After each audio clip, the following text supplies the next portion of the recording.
Rade ni mo ne mo nyina mihia mo na ene mo di nkoma. I feel so happy to have and sit with such a fantastic brain. But I don't know if any nyina na na do dan kwa kofara na mo amaban na wontimi fam wo men yi. Oh, yensusue mu no de yede insusue bi e wo ho no yede eboa. Se aban wo so na nakufu ado aban e da wo so ona ye humampanyin. Wa pa na so afo a wo mo boa no ni mpanimfo e boa no. Yes, almost so enye perfect. Enti bibi betosin. Baby etosin e bi ho no.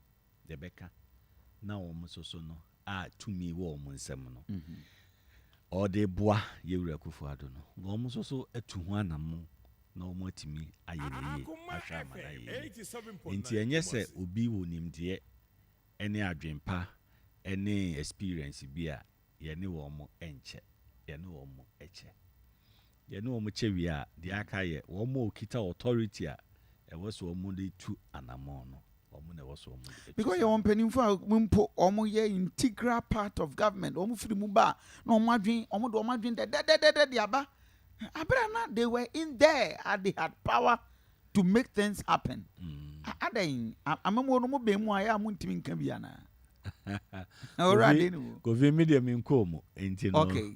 Mentwe me nko nso hwem. We don kwa mamwe no be nko enti mentwe me nko enso hwem. Na mom de me de minim ne. Yeah. De minim ni se. So mampanyin no efro se beboa me a. Okay. Ono ne de animunyam ne kese no ama no. Okay. Eno wo se wo pone na animunyam ne bi di ama wo. Fa boa me a. Wo so animunyam ne bi ebeso so no fa ye adwuma. Na kire wo mampanyin se. Okay. O man no enyina no ye nda ache ho adwuma na ye. Eno nti so wokom na wize bibi koso. Na waka enkoyi a. So waka ye ntia, waka ye ntia.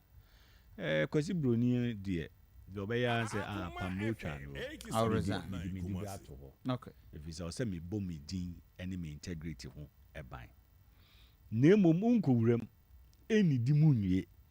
Enye animonyam no enya ho adodode eni. Ne ba responsibility no a eka ho asudie na eka ho no de a wo se wo de wo mpese asudie no ye di bibebo. Eno de wo ni na abaye sa no. Now you nyatwom. And that is exactly what munia no mo bia mo pegana to me baby from Akoto, Alan and everybody. They appears to be shedding out the challenges and responsibilities. Na don kwan na problem. Dabi. Eno de Kofi. So bia o mbetu sa na mo no me adenimo I disagree completely with them. Na ne nyatwom. You should all share the it is a collective responsibility. Yentimi nyu obi ansi nchen. Dabi, yentimi nyu obi a if say o show man constitution no. O man panyini o power the friend no cabinet. Yeah. Na boafo. Mo na mo ne na edwene na mo kire no. Ti na me kan say nanim onyam ni tumi a o man ne de amano no. En wa why ho bin ketenkete de amamo. Yeah. Aya no so na musu mugina mo de ye memasem. So ye boss amrane and nam ye minister and nam ye minister. Now ye minister no. So waje ho animonyam. Waje ho adodode. Baby abeko bia no ye ma preferential treatment me bo ana. Ye hwew ye tua wo ka ya ma ka outim ya ma fu awutim ya ma sei ya ma dan wutim. Nemum asem ba de a wo se me de asem na aba no me nka ho opanyini na odi tumi ni bi ma me no ono na me mfa nkobo no na onye nyatwom Kofi na onye nyatwom No, I have very serious. Na onye no kwa enye chese yeah ne chese no kredie eni ho emfumso ba e wo se be ma wugina na ogitum se emfumso aba because eno so ye a sign of good leadership.